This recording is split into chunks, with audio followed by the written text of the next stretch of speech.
Welcome to the Nerd Cave News, the one-stop shop for all the video game news that you need to know. I am one of your hosts, Zach Dykes, joined along with the man behind the clickbait ads for mail order meats.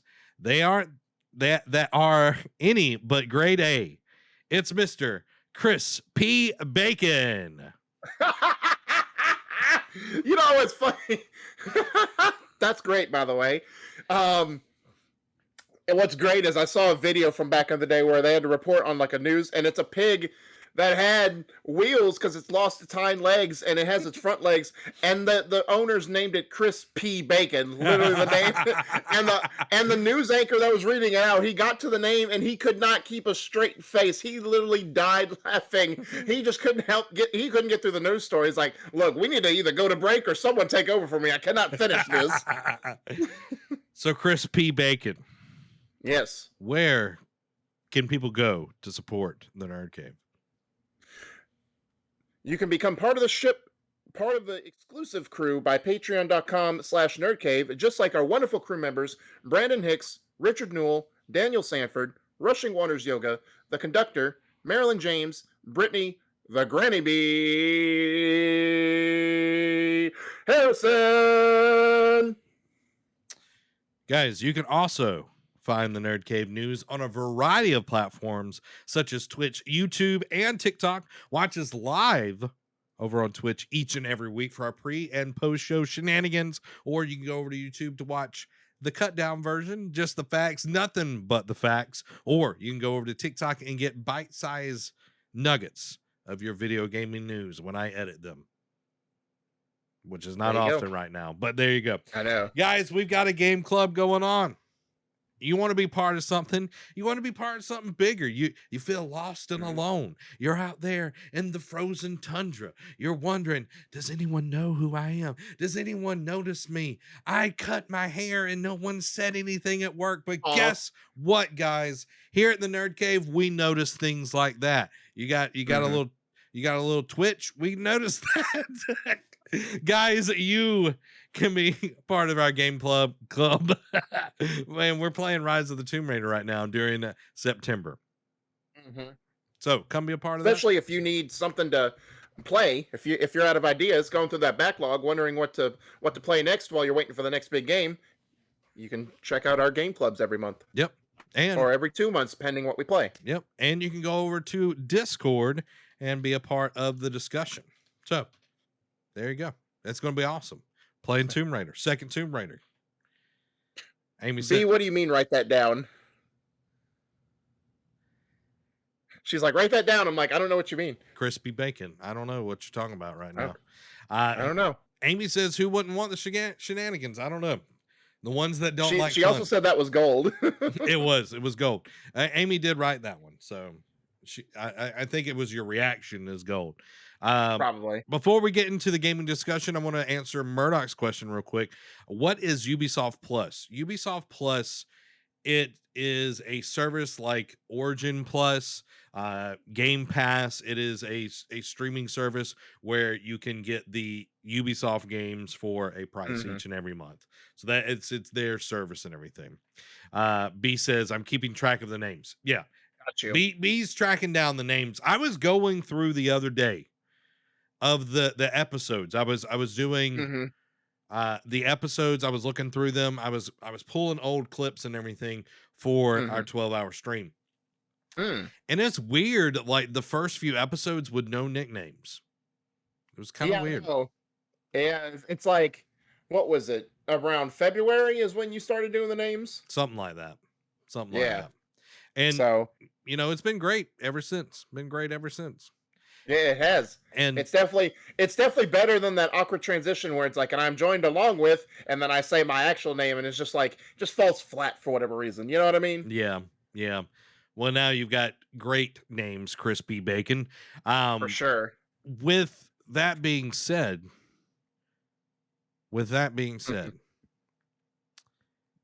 it's also interesting as we're fixing to jump into the news that you need to know, guys, that we never really decided on a name for the show. We just kind of like fell into Nerd Cave News. That's I true. was also thinking about that. It was just like this is the name, and we've been doing it for a while now, Yeah. and it's like, okay, well, this is the name, and it's never changed since then. And I'll tell you this is what we roll with. yeah, can somebody look up and see when the first episode was put out of Nerd Cave News as well? And let us know in the Like with chat. the title, or like you mean the first episode The period? first episode ever. So I can tell you that it was the week before WandaVision, so it was like whatever that week was. That doesn't tell me anything. It was in January. January. Hold on. I don't know what day we started in January, but it was definitely the week of. But it was between January 3rd and January 9th. Okay. January 3rd, January 9th. Well, there you go, guys. There it is. I'm just curious when our anniversary are and where you're going to Yeah. take me, you know? Where you going to take me? Look, sir, I'm the guest. It should be where you take me. So, guys, let's get into the news that you need to know. First up on the list, Halo Infinite fans are worried about 343's approach to multiplayer progression.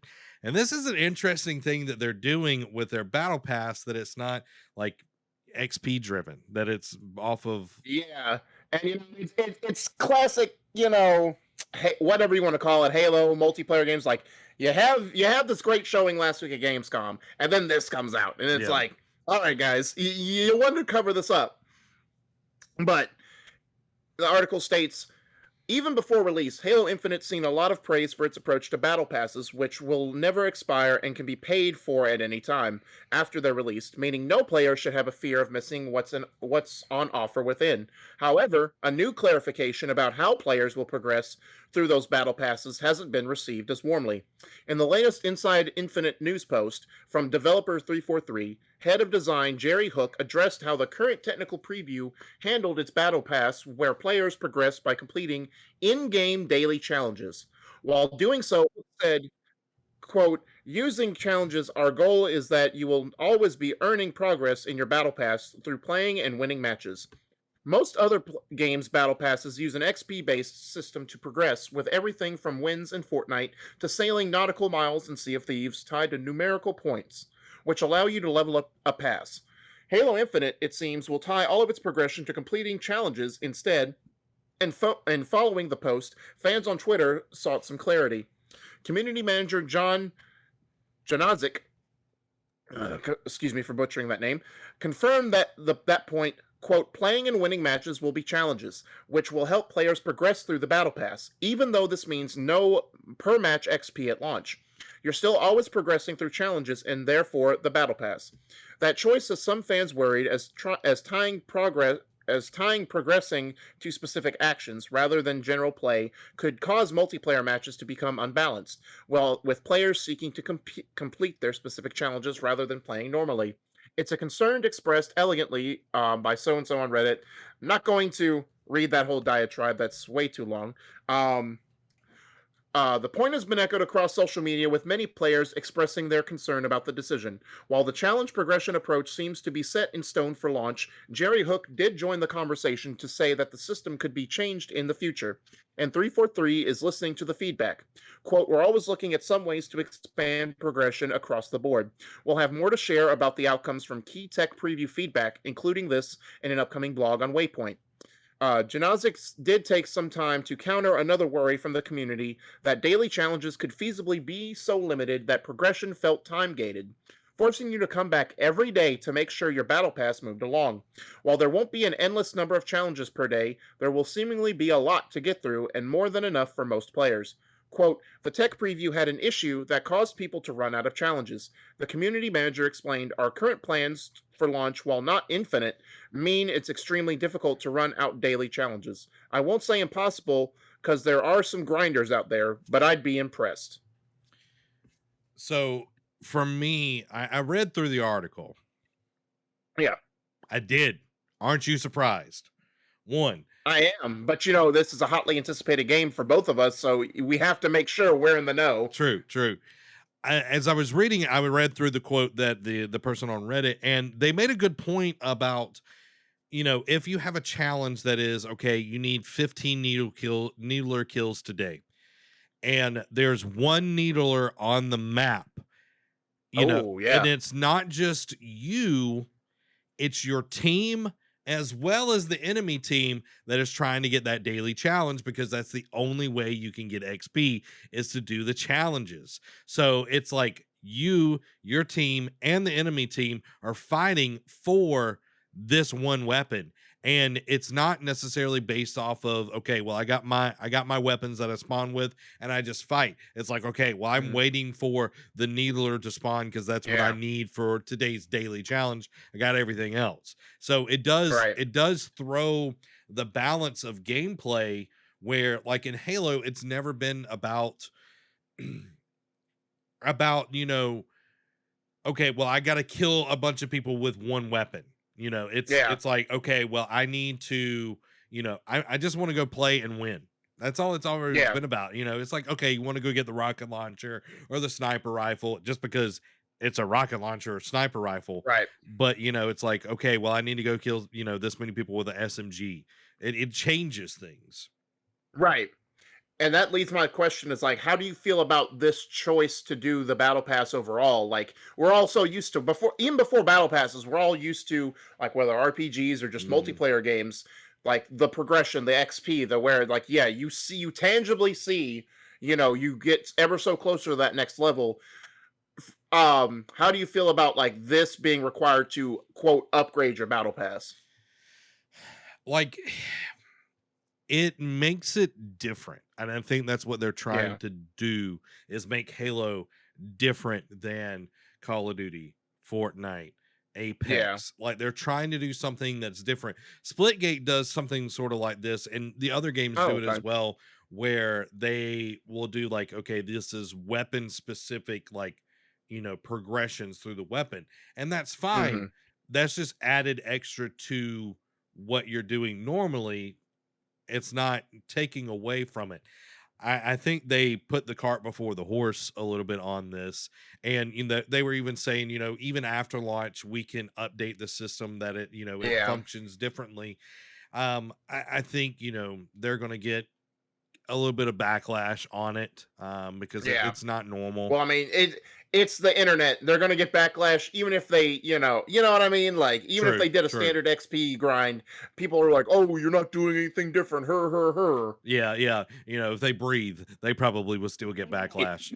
Um, as it launches, when we jump into it, we'll be Hmm. able to see how it's going to function. I'm really interested Yeah. to see. It is going to be different. So can will the flow of a match be determined on what weapon we need to get so many kills, Right. or we need to do this certain thing? It's like, how are they going to track all these different aspects? You need 5 frag kills. Okay, that's not that big of a deal. No. You got frag, or sticky grenades or whatever. Like, that's not as damaging to the play as, okay. You need 20 plasma pistol kills. Yeah, like, my lord, please don't ever do that.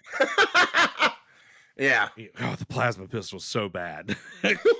Guys, put a 5 in the chat Arguably if one of you the hate. worst weapons. Put a 5 in the chat if you hate the plasma pistol in Halo. My God, it's Right. bad. Um, I did make a huge deal about reading the articles earlier to Amy. I was like, I'm gonna surprise Derek. I'm gonna surprise Derek by reading Nutty. them. Nani?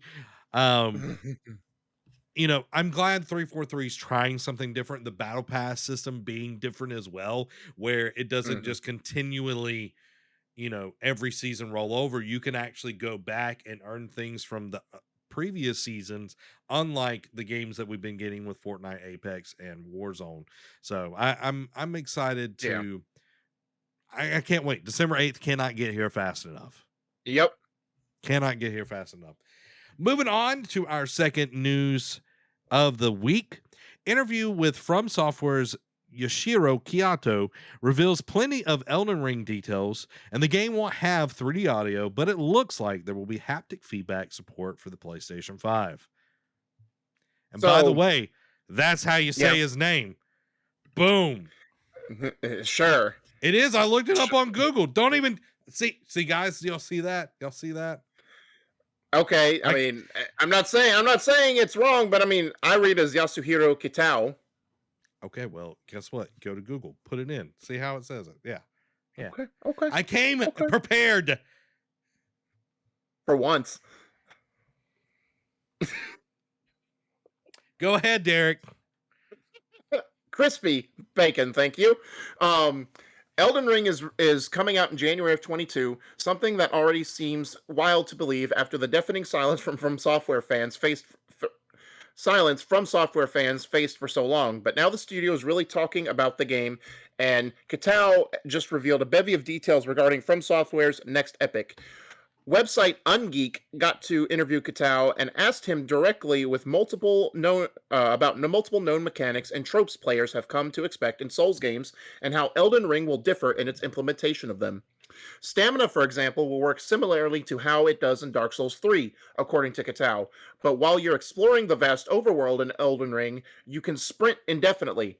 It's only during combat you have to be careful. Katao also confirmed that combat will be more akin to Dark Souls 3, as From Software continues to find that perfect balance between speed and aggression versus a more deliberate speed.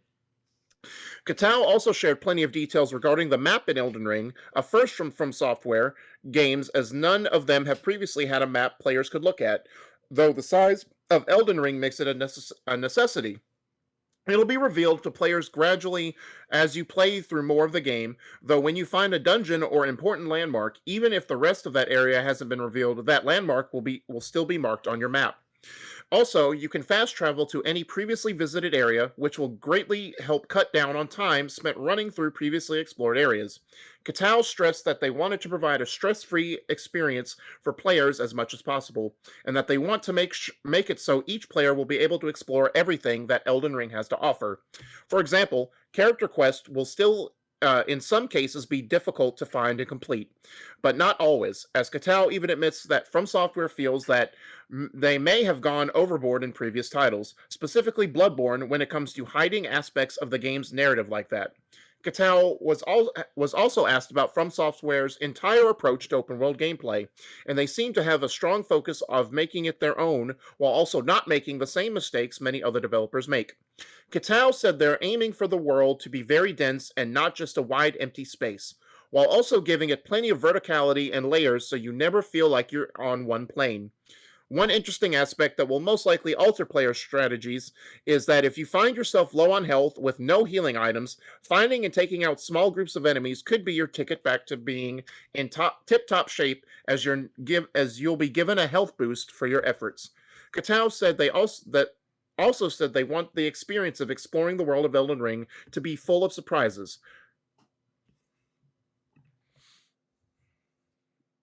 So, that says to me, and it was when I remember reading about, when Sekiro Shadows Die Twice first got, unveiled in Game Informer, and read on the details of that. They really took a lot of, feedback from Dark Souls and made the necessary changes in Sekiro, like not having a stamina bar, because they realized, hey, for this style of game, for the way we want players to approach it from different angles, stamina bar doesn't make sense. So we're going to add in this other element like countering or whatever to Hmm. help with that and to replace that for the betterment. So it seems like they're doing that again with Elden Ring, but doing it on a much bigger scale. Yeah, and like being a genre in and of itself, like From Software is the king of this genre. Like it's literally named after them. That they have, taken the feedback and seen, okay, we've had problems with people not getting the full story because we made it too obscure to find the different things and all of that. And Hmm. making it where it's like, okay,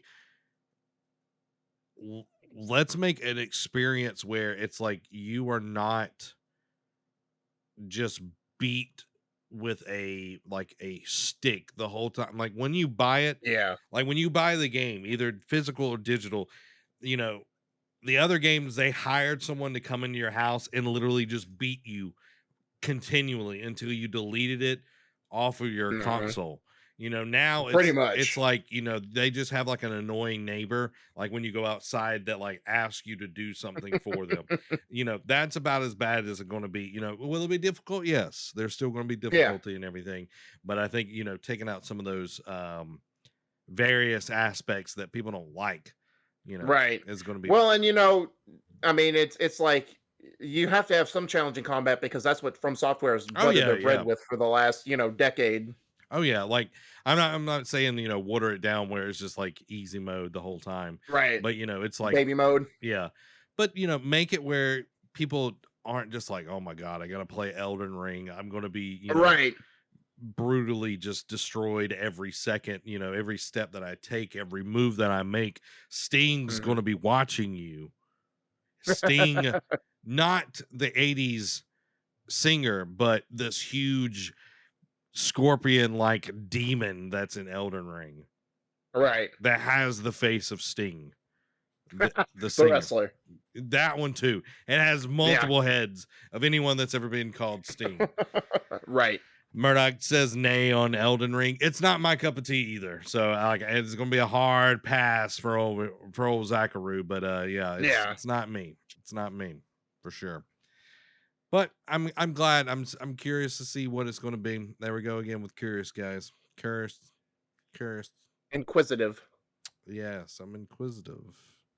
I'm glad that they're going to be having some haptic feedback in that PS5. Yeah, the 3D audio is kind of a weird thing, but I mean, again, not every game has to have these same features because it's like, look, it's just like the whole 30 frames versus 60 frames. Like, whatever makes the game run better, you should have. Not everyone should force feed every feature Yeah. into it. Herman Hulst is probably like screaming, like bloody Right? murder. Why did we develop this? It's just like no one's doing it. Moving on, guys. The Dead Space live stream gives us a first look at the remake from EA.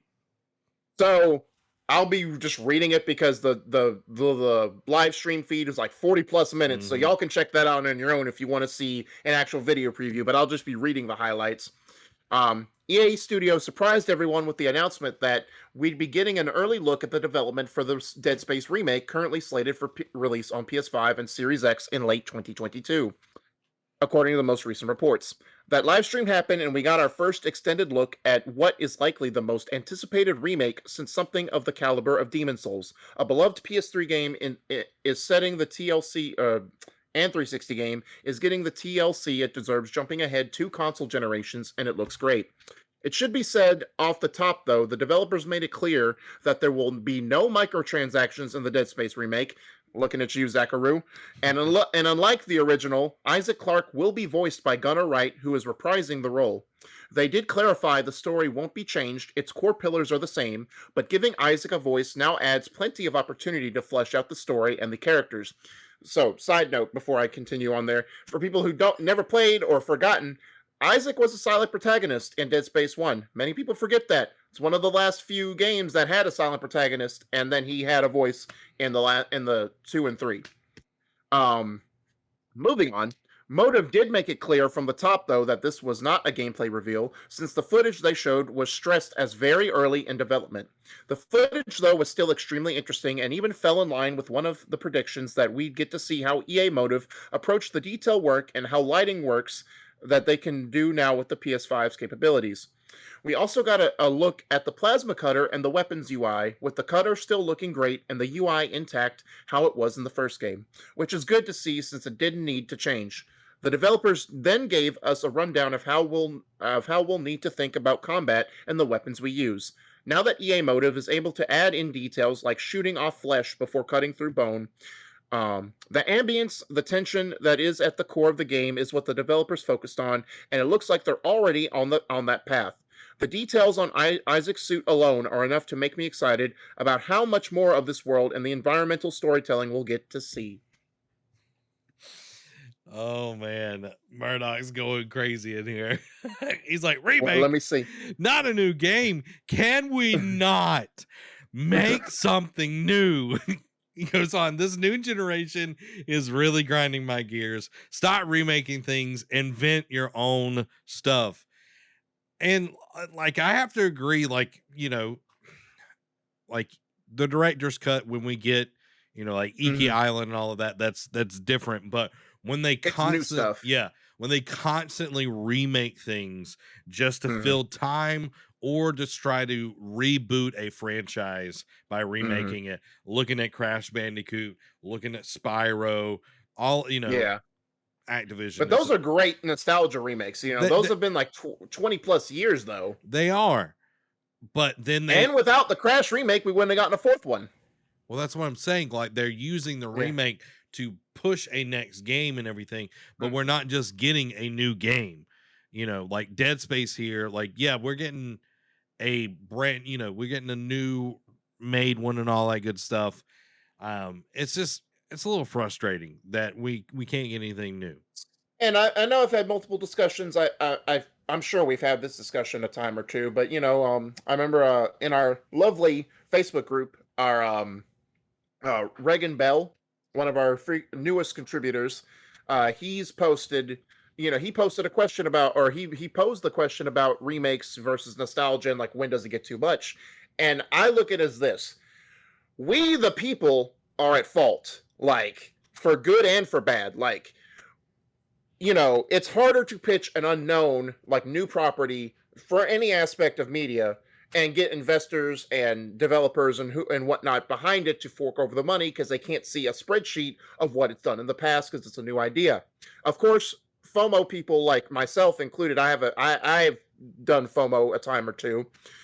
When we see new things, we definitely want to be the first adopters, the newest kids on the block, that type of thing. But and if it doesn't do well, or if it doesn't hit what the projection is, sometimes on unrealistic expectations, Dead the Space idea 3. is pretty much dead or dormant.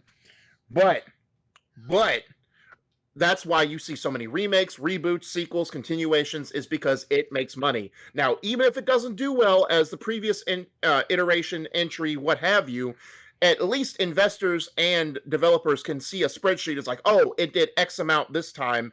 It has a possibility of hitting that same again. So people have better wherewithal to know what kind of ROI they can expect and know whether to fork over more money or just invest in general. So it's a catch 22. It's either something we say we want new stuff, but then we have to put our money where the mouth is. You know what I'm saying?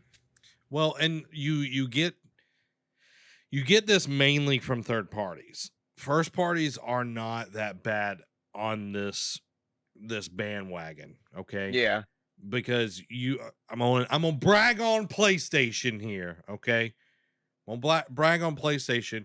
hasn't Unlike happened a lot this year, but PlayStation constantly putting out new IPs and new hmm games, different stories, different places, different protagonists. They might have similar, you know, gameplay mechanics. Horizon to Ghost have a lot of similar mechanics and everything.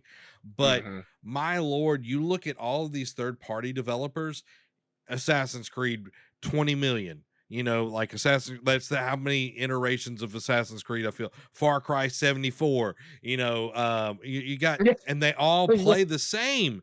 And like you never I do brag on PlayStation every now and then. Not as much as I would want to, but yeah, like the money is way more valued than the content. You look at Call of Duty, my lord, can you get a more like watered down version of a Right, game? Like it's so uninteresting at this point, and it just plays the same. Like, yes, it plays amazing, but it's boring at this point. There's nothing new. It's trying to get blood from a stone. So like right. it's a little annoying. Zoe points out a good one. She likes the Pokemon remakes. Like Pokemon does it a little bit different. Like they will Yeah. take it and they will improve it, and they are constantly doing like a remake and then a brand new game, a remake, a brand new game. So it's not just the same, okay, well, let's put Pokemon Yellow back out. Let's put Pokemon Yellow back out. You're right. Let's put Blue out. Like it's like they've built up a library where they can do stuff, but they enhance it like Shining Silver and Brilliant Diamond, whatever the stupid names are. Brilliant Diamond Shining Pearl. There you go.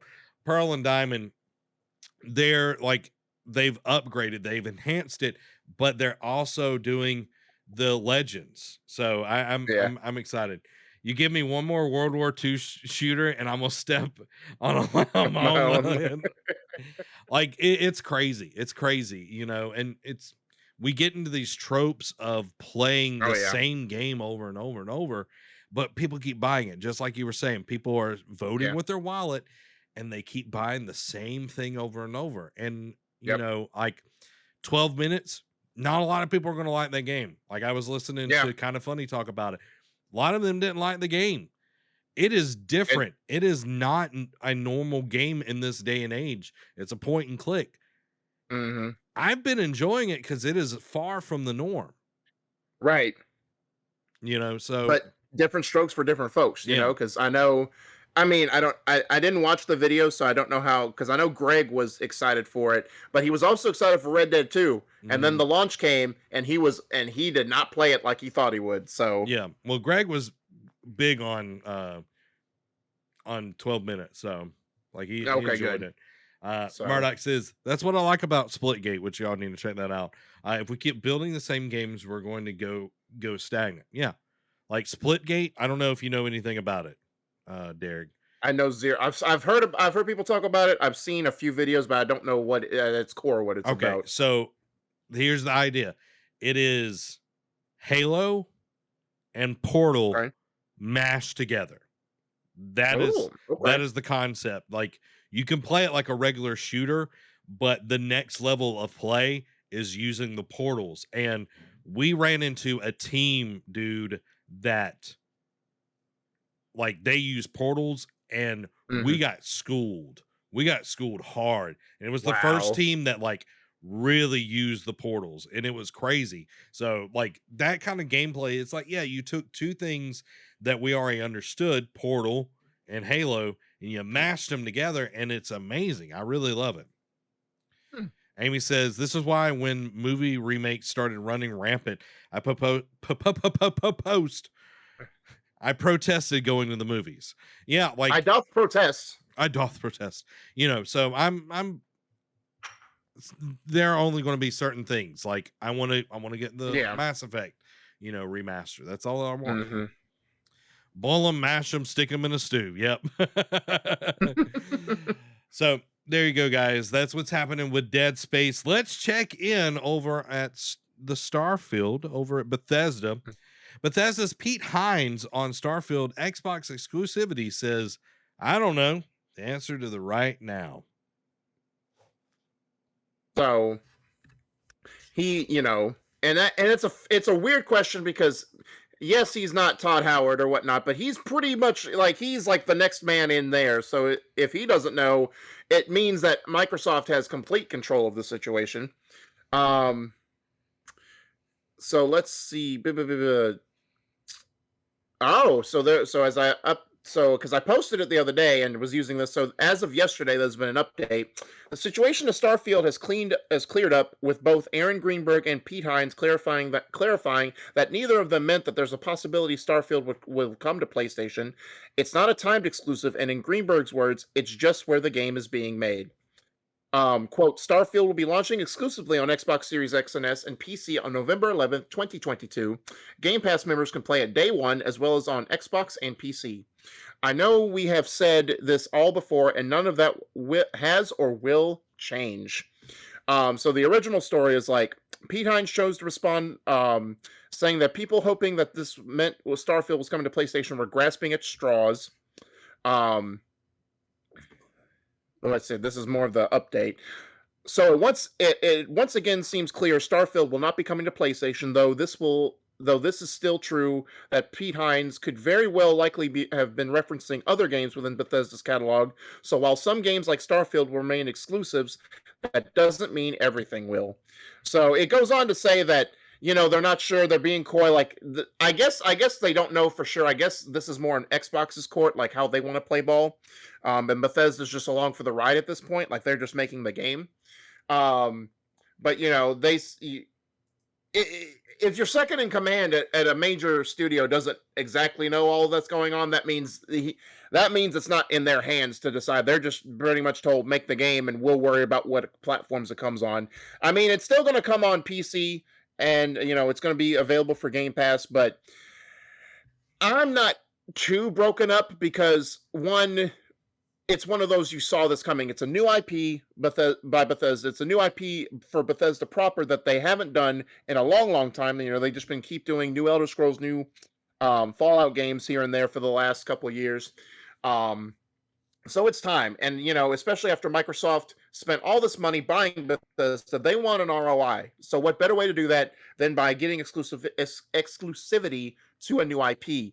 And of course, now all the hubbubs around will Elder Scrolls be Xbox exclusive? And there's already speculation. Like some people, like I think it was Brandon posted a article a few weeks ago saying that uh, Elder Scrolls could still come to PlayStation, and people are like throwing not on our page, but people are like throwing hissy fits about like, oh well, it should be Xbox exclusive. They bought it. I'm just like, can we just play the game where everyone can play it? I get wanting to get an ROI, but Starfield I'm not torn up about because new IP. But Elder Scrolls 6 is an entirely different beast. Microsoft has the ultimate decision. If they wanted to take Bethesda and shutter it and close it down, fire everybody, they could. And they have the right to do that because they own that company now. Them making Starfield an exclusive, hey, they got to get their money back. Whatever they want people to come to their platform, get on Game Pass. That's their money maker right now. It could become something where, we might see Game Pass show up on PlayStation sooner than later. I'm telling you guys, me playing xCloud, it's kind of changed my mind on some things. I'm gonna tell you, the streaming, like, wow, it changed my mind. I'm not. That's not hyperbole. I played Stadia, and I'm like, Lord God, this is awful. xCloud on a different level, guys. It's on a different level. Elder Scrolls, I will agree with Derek. It is a different thing. It is 100% a different thing. But again, it is their decision where they put their game. Yes, it does force people to go to where they can play it on PC, on their phone, on an Xbox, whatever, a fridge, like it doesn't matter, but it's their decision. They own the IP now. So, PlayStation people getting, salty. Like we had one person, I love him to death. We had one person in our group saying, well, it needs to come to PlayStation 5. And I'm like, well, you got xCloud. You can play it on your phone if you don't want to wait. If they do put a timed exclusivity on it, but it's like, I want to play it on PlayStation. It's like, okay, well then play it on PlayStation if it does in fact come to PlayStation. Right. So it is what it is. This is how, like, it sucks as general just fans of something, but this is how business works. It worms its way into everything. So yep. At the end of the day, they have to make money. They do. And again, I'm calling it right now, guys.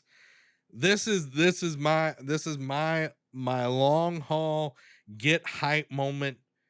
Game Pass in the next 5 years will be on PlayStation and Nintendo. Ooh, yeah. Next 5 years. I mean, Phil Spencer has been saying repeatedly he wants Xbox to come to all systems that want to have Game Pass. So he's basically throwing the ball. It's like when crossplay became a thing. It's like, look, game companies are like, we'll do crossplay with whoever allows us to do it. Throwing shade at or throwing the ball and whoever wanted to play ball. Yep. So I can totally see it, guys. Totally can see it. But let's get off of that. Let's move to our next story. Far Cry 6. Mm-hmm. It's far away. I got rid of the echo, so I got to do it myself. It's far away. But we got 6 wild things in Far Cry 6, as well as Far Cry 6 is changing up the Far Cry formula once again. Derek, take it away. So for the 6 things, they played like a very long demo, and they did some big articles taking away some big things. So the first and the six things is Burning Crops, a Far Cry 3 throwback. One of the most memorable missions in Far Cry 3 is Kick the Hornet's Nest. It's the one where you torch fields of marijuana crops with a flamethrower, while Skrillex's Make It Bundum uh, plays on a loop. Far Cry 6 brings all those memories back with its Fire and Fury mission, in which you must head out to one of Anton Castillo's red tobacco farms and set it ablaze. After the first As the first leaves catch light, a Latin American groove begins to play over the action, turning this act of vandalism into particularly destructive salsa. As you do this, Castillo's troops flood into the area, forcing you to duck, weave, and shoot your way through the burning fields. The need to also detonate four large yellow poison tanks only adds to the chaos. It makes Far Cry 3's original mission look comparatively relaxed, a blazing good time compared to the intense firestorm that is the Far Cry 6 game. Then there's the Far Cry Primal Museum. Talking of throwbacks to previous games in the series, the island of Yara is also home to the Valle Prehistorico, a museum filled of Far Cry Primal references. Among its exhibits are huge mammoth statues, groups of Paleolithic tribesmen, and saber-toothed tigers. If you played the prehistoric oddity, you'll find all of this pretty recognizable. Less recognizable are the mortars, boxes of depleted uranium, and helicopters. It seems that Yara's dictator is less interested in teaching history and more focused on turning every location into a militarized hellscape. Many of the outposts in Far Cry 6 are repurposed civilian sites, and this museum has been transformed into a helicopter base for Castillo. Perhaps seizing it will allow it to be opened up again to the public. Then there's the Indiana Jones treasure hunt. Among Far Cry 6's many side quest offerings are treasure hunts. Each offers a unique looting experience, including chasing pelicans in a wingsuit, but the most memorable of these offered up in the hands-on demo was the Emerald Skull. As the title hints, this is an Indiana Jones-style mini-adventure that takes you into a cave network filled with ancient sculptures. These statues hide a mystery that only the Emerald Skull can unlock. The puzzle itself is pretty simple, but also offers a welcome break from the classic Far Cry gameplay loop. There are also just a few crocodiles to fight inside, with the rest of the quest relying on your climbing, observation, and trap avoidance skills. The reward for making it through the ancient cavern is a little underwhelming to say the least, but it's the experience that counts. Then next we have the Murder Rooster and Other Pets. Once again, Far Cry will allow you to head into battle with an animal companion by your side. But if you thought the dogs and bears of Far Cry 5 were outlandish, you've seen nothing yet. The hands-on demo introduced us to Chicaron, a rooster who just can't get enough of murdering Castillo's staff. He's recruited through a series of quests that involve killing a whole pack of attack dogs and trashing all the paperwork in a government office. It's quite bizarre, to say the least. Chicaron was one of 3 animal amigos available in the demo. He was joined by Guapo the crocodile and Chorizo the dog, which we talked about those two when Far Cry 6 was unveiled. In Far Cry 6, animals are categorized by their abilities. Chicaron and Guapo are both combat creatures and can be dispatched to attack foes. Chorizo, meanwhile, is ideal for stealthier players. He can roll up to enemies and distract them with his adorable eyes, while you sneak up behind with your blade at the ready. Then there's the resolver weapons. While Far Cry 6's island is well stocked with regular weapons, there's also the opportunity to build new guns out of junk. The demo allowed us to go hands-on with a small handful, and each was weirder than the last. The Tostador is a DIY flamethrower and does exactly as the name suggests. It toasts things. Effective against fields of crops, but a little less effective against human opponents. For something more to the point, you can wield the El Susuro, a nail gun that's been adapted into what is effectively a silence pistol. If those are a little too standard for your liking, there's the La Calvadora. Imagine a crossbow, but then think bigger. This gun can skewer enemies with its humongous harpoons, but the reload time is just as painful as the damage it inflicts. For something a little better, up close, you can transform yourself into a Rainbow Six Siege shield operator with the El Muro. It's a pistol and shield combo, but the pistol shoots shotgun shells for when 50 cal point blank just isn't enough, I suppose. And should all these seem a bit too pedestrian, well, there's the Zucito. Powered by a huge battery, the beast will turn your enemies into a ketchup volcano in an instant. And then finally, the Supremo Ultimates. Far Cry 6 has borrowed several features from other games, including Assassin's Creed Brotherhood's contract missions and the Division's base building. Strangely enough, it also features ultimate abilities called Supremos, which are like a ramshackle alternative to Destiny and Overwatch's ultimate abilities. These super skills come in the form of backpacks loaded to the brim with useful items. The first you'll get is the Exterminador rocket barrage, which will very much does what it says on the tin. The demo also offered up the Volta, which causes a non-lethal EMP shockwave that knocks enemies over and disrupts electronics, and the Furioso, which sets pretty much everything around you on fire. There's also the Medico, a co-op focused Supremo that allows you to self-revive and rapidly heal from your wounds. Like ultimate abilities in other games, the Supremo must recharge after each use. The cooldown is very long, but, as in Overwatch, can be sped up by killing enemies. Quite how gunning down troopers helps recharge a rocket launcher isn't explained, so we'll just assume that Yara Engineering has managed to turn blood into some kind of coolant. So I'm going to take a break from that and get your thoughts on all of that craziness there, Zach. Oh wow. That is a lot of the stuff. That's a Yeah, lot of stuff. Now we have a crocodile, a weenie dog, and a fighting chicken. I wish they would have right. called it El Diablo to point towards Talladega Nights, where the guy's like, he's like, it's El Diablo, a fighting chicken. Like, I would have loved that. I would have loved that.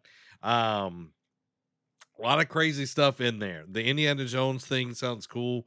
Crop burning, base building, co-op, again, murder chicken.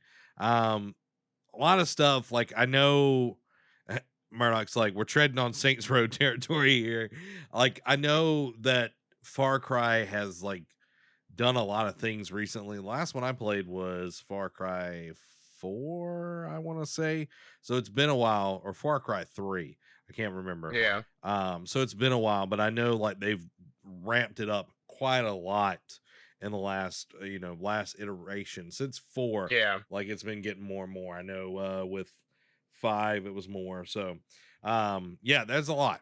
5 was okay, says Murdoch, kind of like the rest with a new story. Yeah.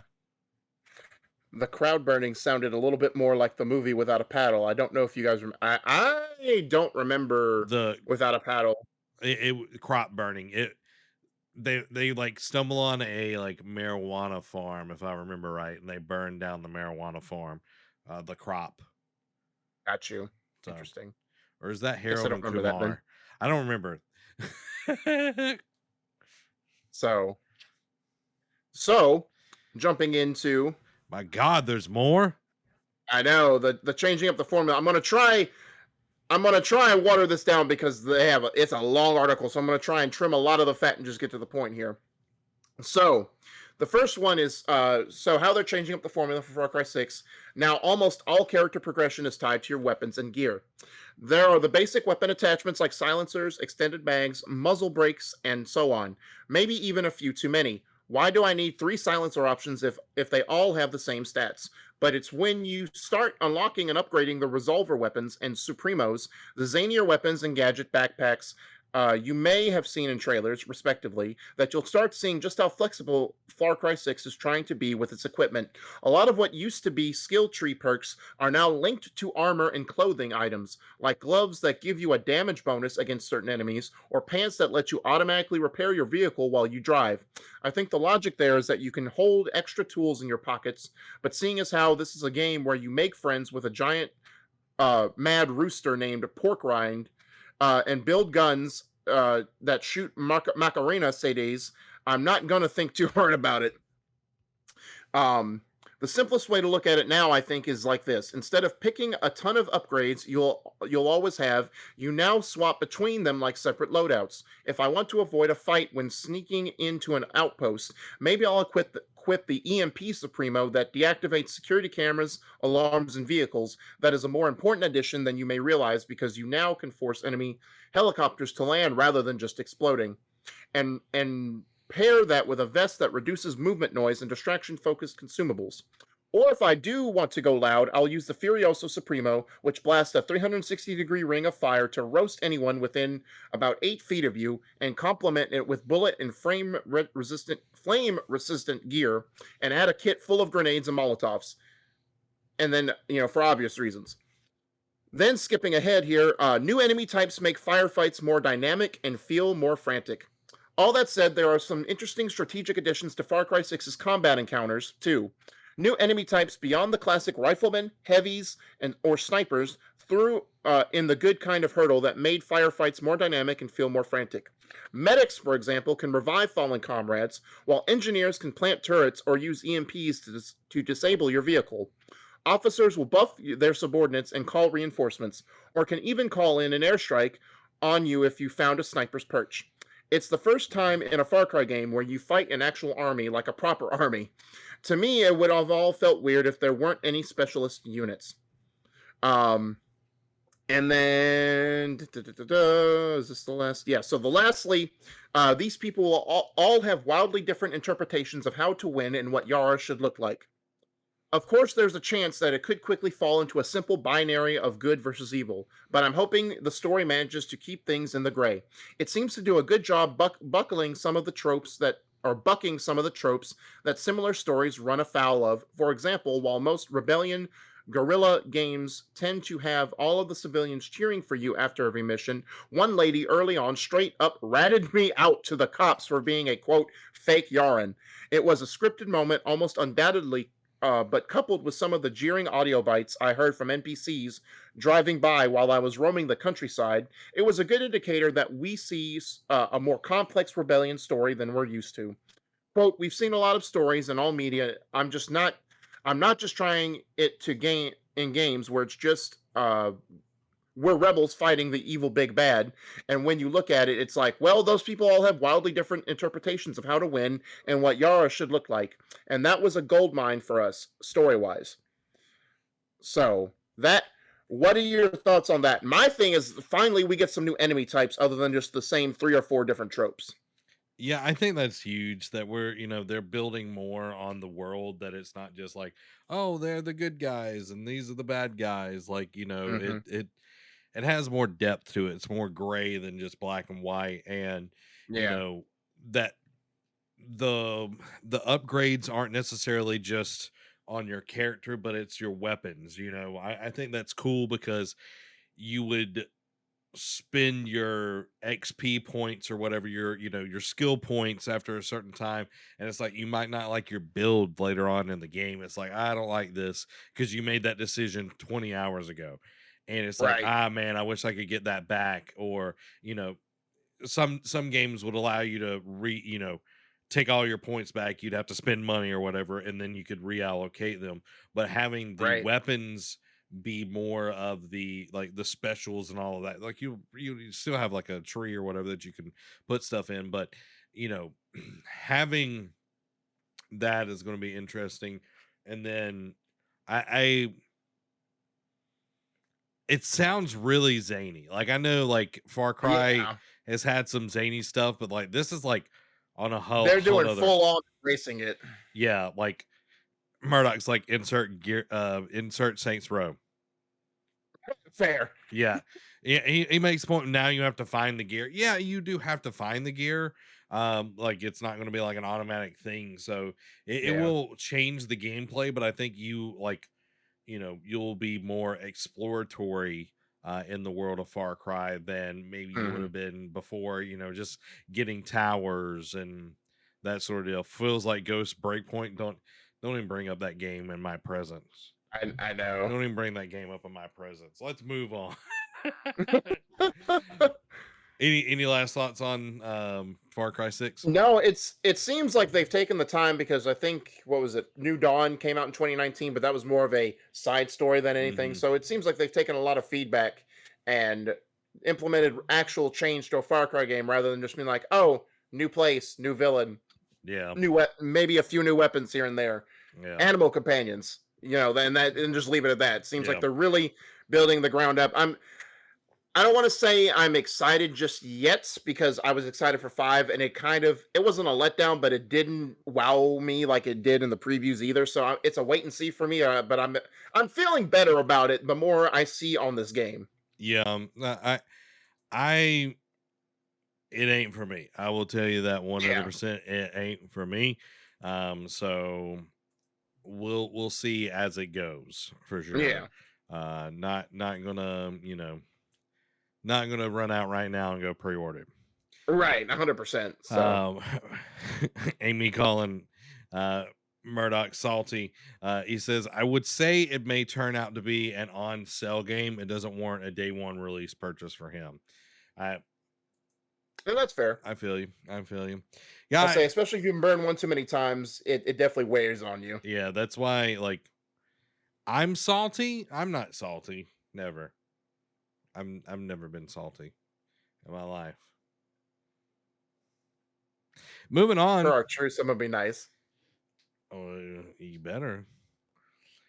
Moving on, Marvel's Midnight Suns gameplay has showcased more about the game, and I'm excited to look at this, guys.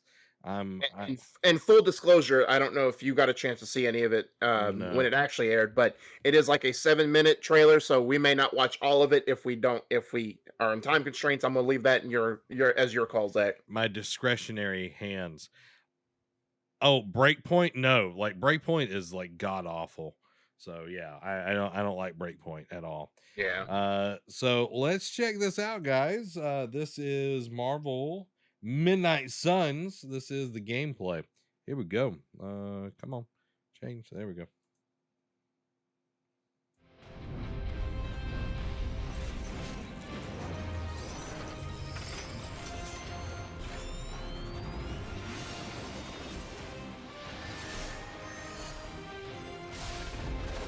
Gaming's greatest strategy and tactics experts have teamed up with the world's greatest storytellers to create a new AAA experience unlike anything before it.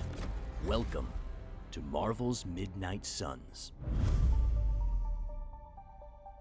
This new tactical RPG from Firaxis is set in the darker side of the Marvel Universe, packed with a deeply customizable tactical battle system that rewards clever thinking with superhero flair. An epic, supernatural story that brings you face to face against the demonic forces of the underworld. A deep role-playing experience where you get to live among Marvel legends and the first customizable original hero from the Marvel Universe. As darkness falls, rise up with the Midnight Suns and face off against an It looked like you got to pick. telling the end of the world. Yeah. No, it's not a mobile game. This is just by the people that make XCOM. Yeah. Through a twist of dark magic and Oh, science. okay. Always comes back to Hydra. Always. Poor choices. Stop at nothing to fulfill the prophecy of the Midnight Sun and bring back her evil master, Chthon. Alongside Almost like Cthulhu. Lilith, Yep. forces who carry out her twisted will with fanatical devotion. Pushed to the brink by her return, the Avengers desperately revive a dark power. More like Drydra. A legendary Yeah. forsaken child of Lilith, and the only one known to have beaten Lilith before. In Marvel, Yeah, I agree, Dan. the player takes on the role of this new hero, who until recently lay peacefully in a centuries-long sleep, tucked away in a quiet Is crypt this Link? of the Abbey, the secret Right. of an organization known only as the Midnight Suns. Breath of the Wild 2 confirmed. Any Marvel game, the Hunter is a customizable original superhero, allowing you to live out your very own Marvel adventure. Okay, I'm gonna skip ahead Marvel's Midnight Yeah. so we can get like some gameplay. These abilities offer a vast array of tactical choices that expand exponentially when combined with the battlefield itself. Shove, Okay. leap, and smash your way to victory using the environment to wreak havoc on your enemies. Send the bad guys face first into a wall, into each other, or just right over the edge.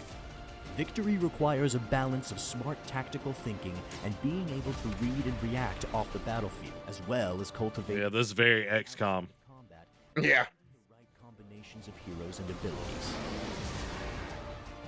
Battles rage across iconic Marvel locations like Avengers Tower to Doctor Strange's Sanctum Sanctorum, from New York City rooftops to underground Hydra installations, from sun-bleached deserts to a hellscape dimension far beyond our own. When the Okay. So, like, if you like XCOM, you're gonna like this. Yeah. It looks cool. I cannot wait for it. I am excited for it. To Murdoch's point, can we skip this and make a real Avengers game? We've got an Avengers game. It's Yeah. Marvel Avengers. That's their foray at making a game like that. I would love to have something that's more like Arkham, like have Yeah. dude a Daredevil Arkham game, like type Oh, yeah. or Moon Knight, It'd be great. like either one would be great, but Daredevil for my choice. It's not going to be for everybody. This is a very Yep. very specific Mm, kind of people that are right. going to play this and everything.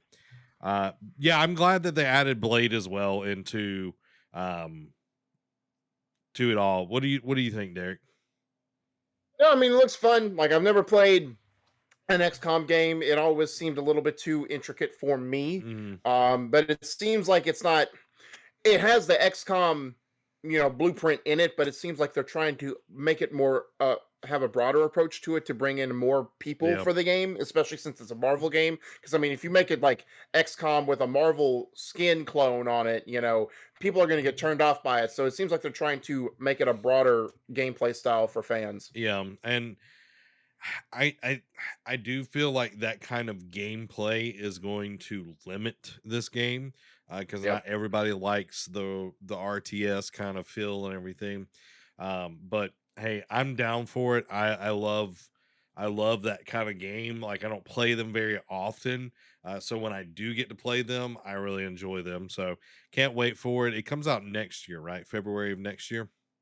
Yeah, February and March of next year, I forget. But yeah, it's early 2022. Yeah. So hey, sooner or later we'll be getting some Midnight Suns. Moving on, guys, to the PlayStation news for the week. A new PlayStation 5 model is lighter due to a smaller, worse heatsink and runs hotter. I watched the video from Austin on this and I also read the article.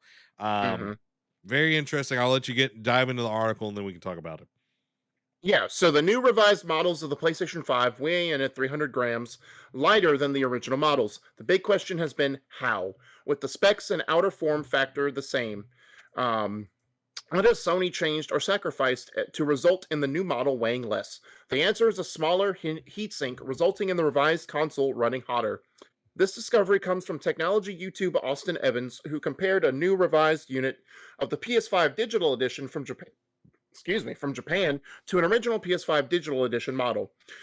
From this thermal testing, the air exhaust of the new lighter model measured 3 to 5 degrees Celsius hotter than the heavier original model. Upon tearing down the two systems to compare the internals, Austin discovered the source of the new revision's lower weight, a significantly smaller heatsink compared to the original. The difference is apparently visible with less copper and aluminum heat fins present in the new heatsink. Um, Quote, "Oh my god, I have like half the heatsink," Austin remarked upon receiving the comparison. The weight of the new revision's internal board with heatsink clocked in at 1,368 grams, and the original weighs in at 1,639 grams.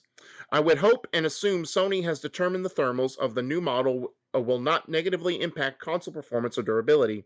Time will tell how the smaller heatsink will affect the PS5 revision long term, as well as any additional NVMe SSDs users install in them, which do run hot and need a heatsink of their own.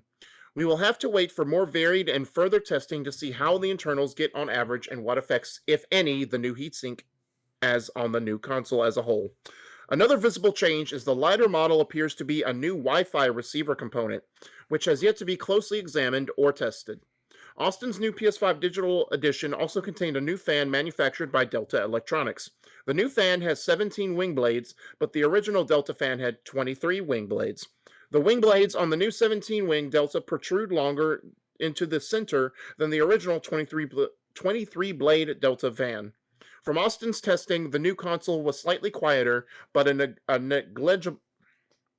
negligible amount and what I would consider within a margin of variance. Since launch, Sony already has used different fans by the companies Delta, Nidec, and NMB for the PlayStation 5 production. The different fans and coil whine produce noise at different volume levels. Let me see. The new lighter PS5s are labeled with CF1 11XX model numbers. The original PS5s are under the naming. Yeah, so basically, it just talks about what model number. It's kind of like when um, Switch came up with the version 2. Like you can identify if it's a version 1 or version 2 by the serial number. So Yeah. look at that. So, but yeah, so the heat sink to me is like the biggest one because, I mean, in technicality, yeah, it's like 5 degrees Celsius, but it says here it's like 9 degrees Fahrenheit at most. So not too much, but I mean, again, if it's smaller amount of heat, like like a small amount of more heat, but over time, like if you're someone who leaves your PlayStation 5 running constantly, that could add up.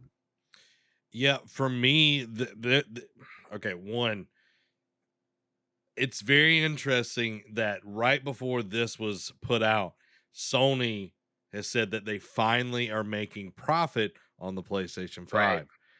Right. They're putting less in it, the PlayStation 5s. There's not as good of a heat sink in the PlayStation 5s now.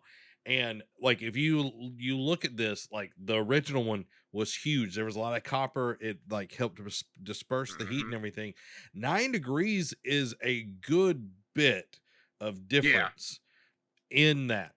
And when you got a console like the PlayStation 5 that will vary on its intensity depending on what you're playing, what you're doing, like it's depend like bringing in different voltage and everything depending on what you're Mhm. doing is going to change the amount of heat that you've got going on. Yeah, it was 9 degrees during Austin's testing right here, but what about an intensive game session that you're playing for hours? What's the Right. heat on it then? Because I watched the video and they were both running. They didn't say, they weren't even gaming. They were running and then they tested it. Like they had something running, but Yeah. we didn't know how long it was, anything like that. Yeah. Hmm. So like we don't know where like PlayStation can say, okay, well, we've got this, it'll run, but what's 2 years down the road?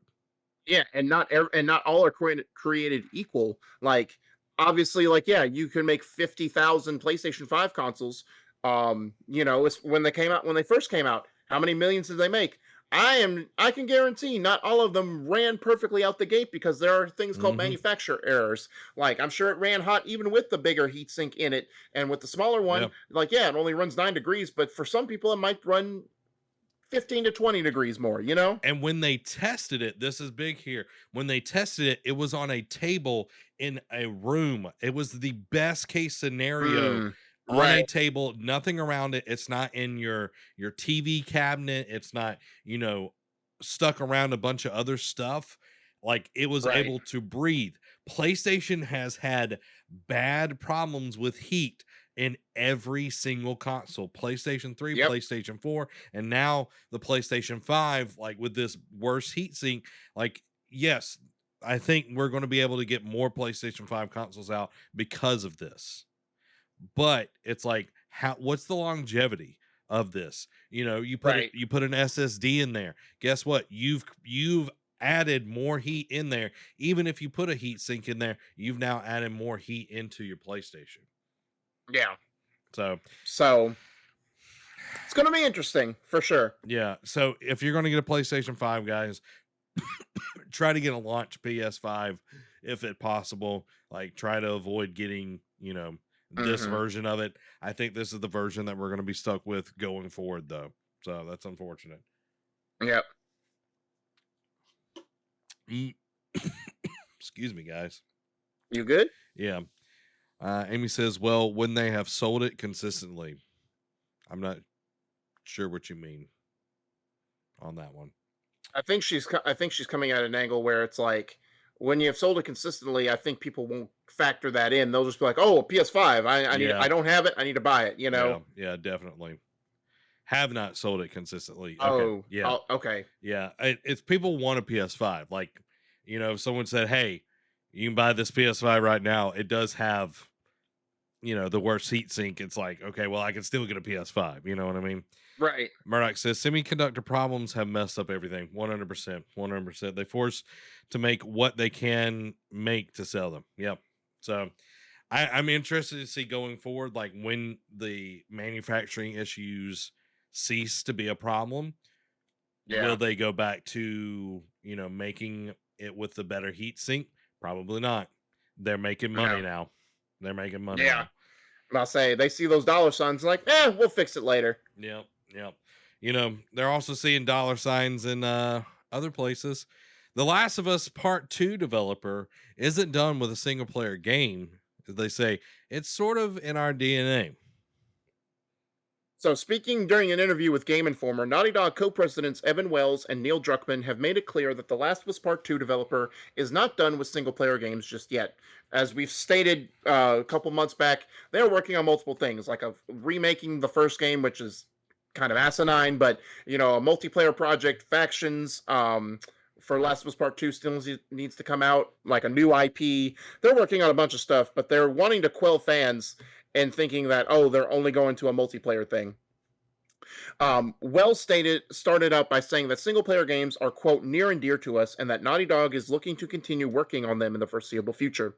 Absolutely. Yeah, and it's sort of in our DNA to tell those stories. I think that's going to continue. Single player experiences are near and dear to us. It's what has attracted a lot of people to Naughty Dog, and that's what inspires them. So I think we're going to keep at it as long as we can. Druckmann added, and again, going back to who Sony is, there has never been a mandate like, this is where we see the wind shifting. Can you start making these kind of games instead? We know as they know that when you work on something you're excited by, something you're passionate by, you're going to do great work. So nice, but it's like until Sony. It's a give and take. Like Naughty Dog is the crown jewel. Mhm. I know Sony wants to do this shift into exclusive multiplayer type games, but I think Naughty Dog has earned enough right to basically say we're going to make whatever the heck we want to. Yeah. Like, yeah, we'll play ball. We'll do a multiplayer game for you, but at the end of the day, what we want to make is determined by us. Like, yes, we fund it, and yes, you will have say, but at the end of the day, we're going to do whatever we want to, and you have only so much power over us. Yeah, like I think, being successful like they have been with, anything that they touch has been very successful. Naughty Dog. I think PlayStation is trying to get some of that kind of like Epic money, GTA money, where they can make these multiplayer games that have battle passes, that sell like crazy and everything. And I think they're potentially shooting themselves in the foot here. If they force the ones that took them to the dance to do something that they don't want to do, like you're going to see people lose interest in PlayStation games if they're not good. Like we get a dime a dozen multiplayer games that feel almost exactly the same with just a different skin. It's like you've got to come in with something different, like Splitgate. One more, I'll say it again. Splitgate feels similar to things, but it is a totally different idea, and it's interesting. What I know that these companies can make something that is interesting, that can, impress me. It's like, but what about a single player game that could sell really well? You know what I mean? Like you might not be getting that recurring revenue, but it's the thing that's brought you to the dance over and over and over again. Yep. So yeah, and you don't want to be rude. You don't want to be rude to your partner. You want to make sure they're happy too. Yeah. You got to know who's taking you home, and in their arms you're going to be. So save the last dance for me. Guys, we got some PlayStation quickies. Derek, take it away. So first off, we got Death Stranding 2 is, quote, in negotiations now, says Norman Reedus. Whether that is referring to director's cut or like an actual sequel, we'll see. I think that's more of Kojima's call, but we'll see. And we've got a video on this one. A Deathloop trailer looks at PS5 features such as DualSense haptic feedback and more. All right. So, Zach, did you have Yep. that video ready, sir? Yep. All Let's right. take a look at it.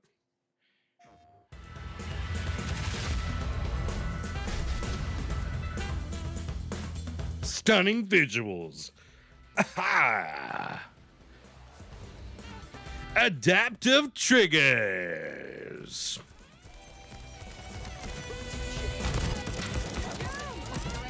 And I like how it goes with the different types of guns too. That's nice. Oh, the gun jammed. That's yeah, kind of and cool. you can feel it through. Yeah. Oh, you can feel the steps. Mm-hmm. That's kind of cool.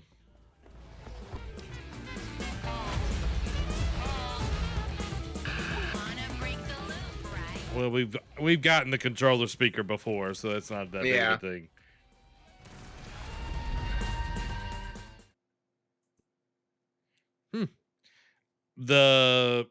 The jamming, like that kind of stuff. Like I know we've seen more and more like of the haptic feedback being used and everything, but it's still cool to see. Yeah. So definitely nice. Especially I like the little like when you sneak and you feel the footsteps on each side of the controller too. So it's definitely, the more games that get, that have more time to work with the DualSense, the more cool features we'll have in them down the road. Continuing, PlayStation, this was announced today, PlayStation Summer Showcase set for September 9th at 3 p.m. Central Time. That is next Thursday, a week from today. Sony still hates us because I'll be at work that day at around that time. So, of course, we won't be able to cover it. But say la vie. But talk about getting it in at the very end of summer. For those not aware, the summer solstice begins on the 21st of the month of September. So they are literally getting this in at the last possible moment of summer. Little tidbits. It's going to be around 40 minutes, and they're going to show games off that are releasing this holiday and beyond. Stuff that has been confirmed not to be there is going to be PlayStation VR 2, the new headset, and its next-gen controllers. There's reportedly due late next year, and a PS blog post about the events makes it clear it won't make an appearance in the showcase. Sure, we're going to see, especially since we'll get into it here in just a moment. They just gave, a release date for Horizon Forbidden West, and put up the collector's editions. I'm sure we'll see maybe some more gameplay of that. I'm sure more Kana because it's coming out at close to the end of the month. And probably some new announcements. I'm hoping we see some God of War Ragnarok, but we'll find out next week, guys. Go ahead. I'm sorry. Yeah, I was just going to jump into the Horizon real quick, but I wanted to point out what Zoe said here. It's 100% true. It's kind of hard to look forward to a PlayStation 5 game when it's impossible to get one, to be honest. Yeah.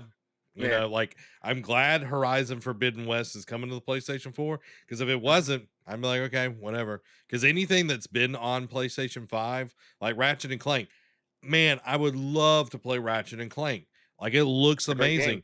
And I know that it would not run well on the PlayStation 4. I know that they made that decision, but it's like, I can't be excited for a game that I can't play, Right. It's like, hey, well, that's cool. That's cool. So that's cool. And I'll say, I'm not being smug, but, I'm just telling you like it is. It is great to not, have those issues. Sorry. I feel for the one. Did you hear that, guys? It's great not to have those issues. My Lord. I feel for the people who haven't had the experience of playing the PS5, but I'm glad it's not me. Hey, Charles, how's it going, my man? Guys, let's take a look at not to be smug. Yeah, I know. Exactly. When you say not to be smug, it's very tongue-in-cheek. Not to be smug, when you follow it up with an actual sentence, yeah. So let's take a look at the Horizon Forbidden West the thing you do collector's edition. Yeah, the collector's edition. The different editions. So first off, let's get the bad out of the way. And I told this story while you were taking your break there in between, but it was a hassle. Like they put up the pre-orders late in the day. I had just gotten off work. Boss calls me because we're both expecting a collector's edition. because they put out a 30-second trailer this morning, basically just saying you can pre-order the game now, no collector's editions or nothing. I'm just like, boo hiss, this is a letdown. Then he calls me, he's like, oh, they're up. And at first they were just on the website, and I'm like, oh, I don't want to drop all this money down in one. And then he called me back and like, oh, stores are getting it too. So I run back up there. I'm already home, guys, and I run back up there, and we do everything. Like, we even reboot the computers, and it finally comes in, and me and my boss get in the collector's edition pre-orders. But the bad news is, if you buy the standard edition, the game for PS4 it'll be 60, for the PS5 it'll be 70, and there will be no free. It won't be a free upgrade. I'm sure you'll have to pay the $10 difference to upgrade to the PS5 version. But I don't know. Are you going to show pictures of? Yeah, you are. So, yeah, I got you. The first is going to be the digital deluxe, which will be, does it say? I'm sure it's going to be like $80.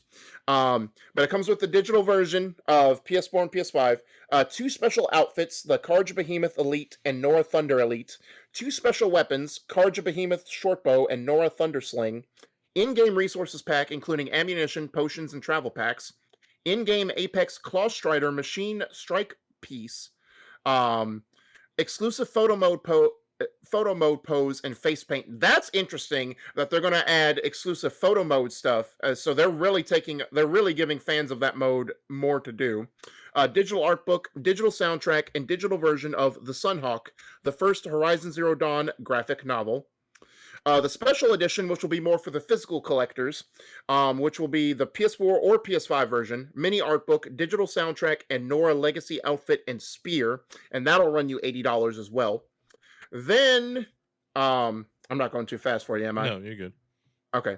The collector's edition. Now, this one will be $200, but you see why. You get you get the digital PS4 version and PS5 version. It'll be physical for PS5 and digital for PS4 and all this, by the way, except for the digital only.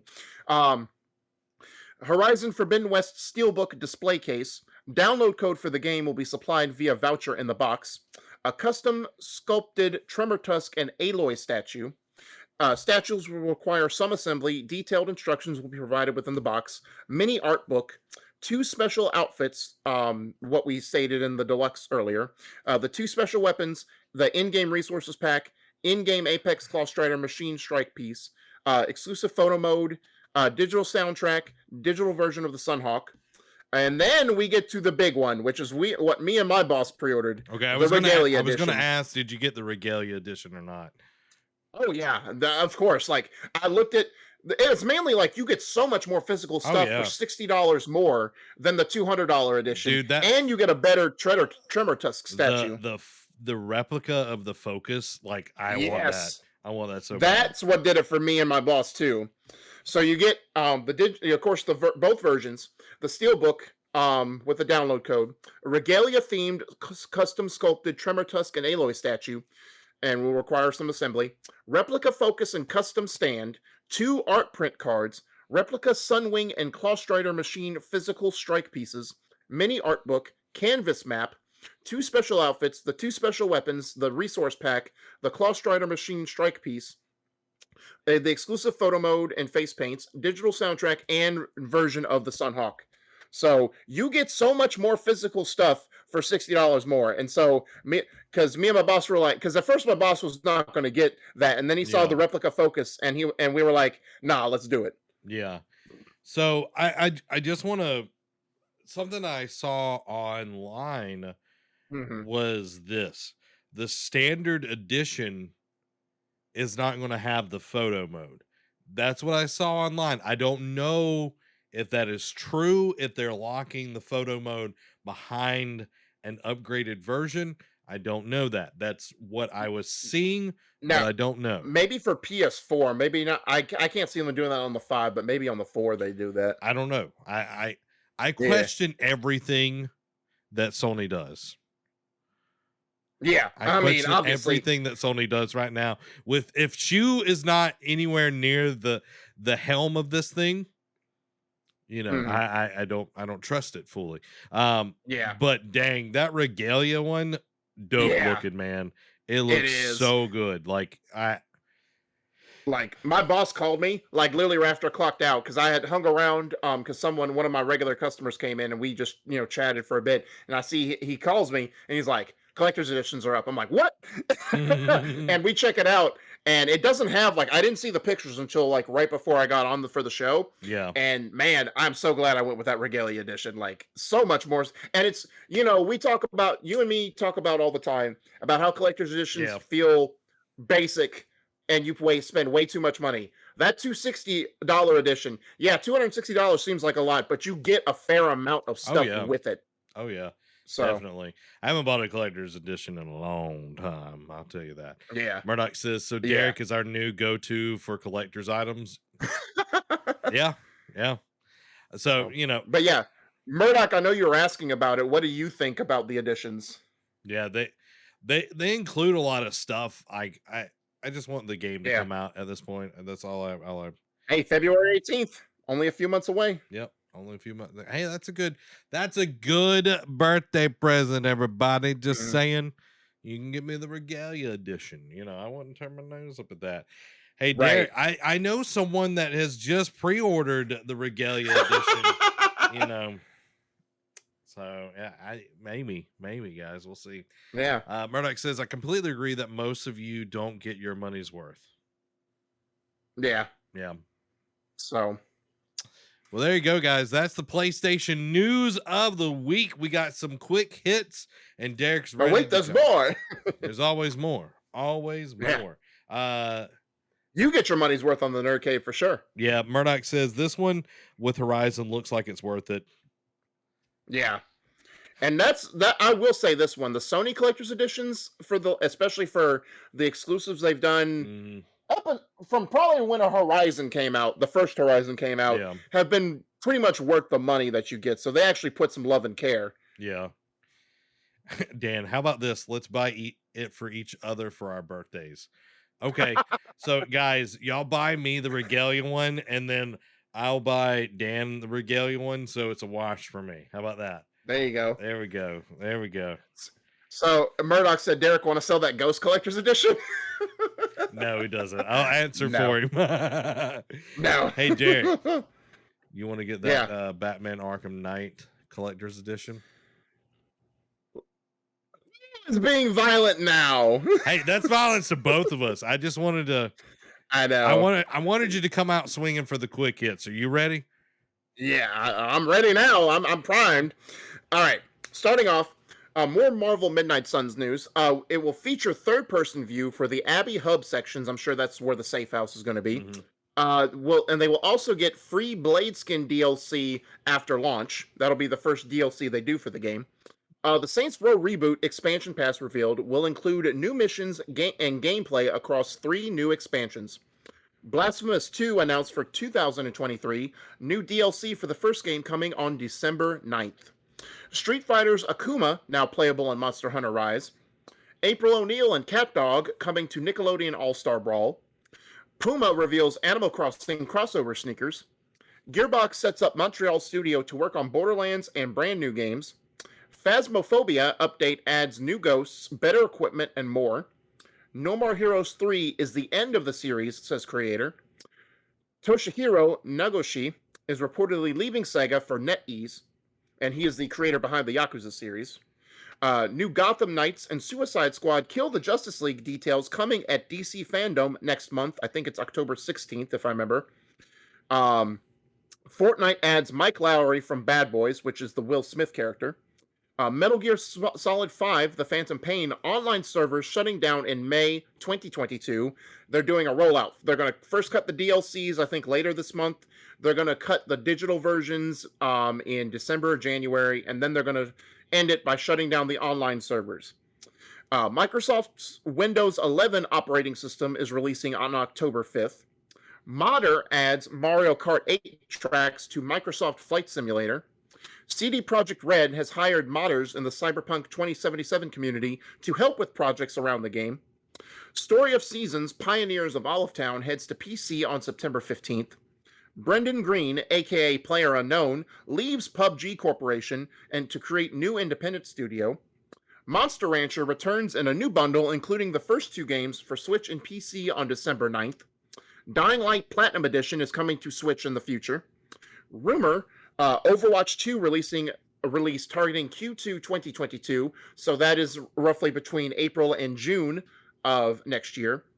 Square Enix has confirmed a 15-minute long event for Tokyo Game Show. And finally, I know we talked about it last month, but we had an extra Tuesday because September it's not the first Tuesday in the month yet. So your PS Plus games for September have finally been revealed by Sony. For PlayStation 5 owners, you get Overcooked All You Can Eat. And then for PS4, you get Hitman 2 and Predator Hunting Grounds, which I need to go back and play it. I love that game. It's by Ilphonic, the people who did Friday the 13th. The main edge I give Predator is the fact that you can actually have a chance to play as the Predator, not just a random chance to play like you did as Jason, like you did in Friday the 13th. Now the wait lobbies will be longer in Predator because everyone wants to play as him, but it's well worth the wait. It's so fun to play as Predator. Just a few things that I wanted to hit real quick on that. One, why the crap is Overcooked All You Can Eat not the PlayStation 4? Like, why am I not getting that? Come on. Two, they want to give the PS5 players a chance, Well, they could crossplay, my friend. Whatever, upgrade. What do you know? I mean, that's true. Overwatch 2 is not going to hit then. 100%. No, I doubt it too. They're putting that out to help PR right now. I'm 100. Oh yeah. You look at the further you kick it down the road, the better. They're putting Overwatch out to quell the crap storm that's going on over at Blizzard. So just like they did with Hong Kong. That's all I'm going to say on that one. Yep. And then I hate to see it, but Metal Gear Solid 5 finally, just dying out. Yeah.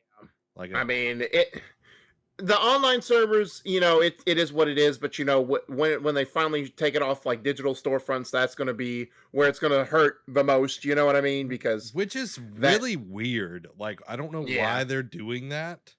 The whole rollout is weird. Like, why put so much space, Yeah, I'm not 100% sure. And Windows 11, okay. I remember Microsoft saying Windows 10 is going to be our last version. We're just going to keep updating it from there. We're not going to do any more Windows. And then they come up bebopping around. Bill Gates need more money. It's like, hey guys, we're doing Windows 11. Give us your money. Yeah. So that's a little weird for me. Just pointing that out. I saw Dan and Murdoch talking about it. That's what us IT are screaming. Yeah, exactly. Lies and deceit from these tech companies. But hey, what can you say? Lies and deceit. One last quick hit that I wanted to say. This is more on the streamer side of everything. YouTube Gaming is making huge moves right now. They've signed Dr. Lupo from Twitch, and they've signed Tim the Tap Man. I did see that this morning. And both of them had their first. Well, Tim had his first YouTube stream today, craziness, guys. Tim had 7 million followers over on Twitch, right where we're streaming right now. So it's just very interesting to see YouTube trying to get in more and more in the game. And both Tim and Dr. Lupo was saying that they're wanting to do less streaming and spend more time with their family. I feel like they're bringing some of these higher end Twitch people to help develop their platform, so they're not having to stream as much. They can help develop the platform over on YouTube. And I agree with Murdoch. Twitch is much more developed. Like, it's got a much better culture. The delay is a lot slow, a lot faster here. The emotes, everything, there's a whole system and everything here. So I just wanted to throw that in for the end of the show and everything. But guys, that was a good add-in. Thank you. You're welcome. Guys, we hope you enjoyed the show.